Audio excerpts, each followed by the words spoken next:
ഇസ്ലാം എന്ന ദീൻ സമാധാനത്തിൻ്റെ മതമാണ്. അത് ടെററിസത്തിൻ്റെ മതമല്ല, ഭീകരതയുടെയും തീവ്രവാദത്തിൻ്റെയും മതം അല്ല, സമാധാനത്തിൻ്റെ മതമാണ്. നമ്മൾ ഈ കാലം പരിശുദ്ധ ഇസ്ലാമിനെ ഇവിടെ നിന്ന് തൂത്തെറിയണമെന്ന് ചിലരെങ്കിലും പരിശ്രമിക്കുന്ന കാലഘട്ടമാണ്. അതുകൊണ്ട് നമ്മുടെ സ്വഭാവം എപ്പോഴും നല്ല സ്വഭാവമാവണം. നാം സമാധാനത്തിൻ്റെയും സഹിഷ്ണുതയുടെയും ആളുകളാണ്, അക്രമത്തിൻ്റെയും തീവ്രവാദത്തിൻ്റെയും ഭീകരതയുടെയും ആളുകൾ അല്ല എന്ന് ലോകത്തിന് കാണിച്ചു കൊടുക്കാൻ നാം തയ്യാറാവണം.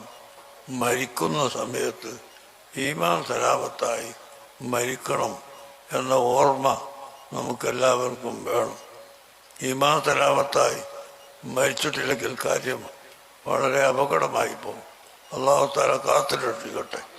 അള്ളാഹു നമ്മൾക്കെല്ലാവർക്കും ഈമാൻ പൂർത്തിയാക്കി തരുമാറാകും.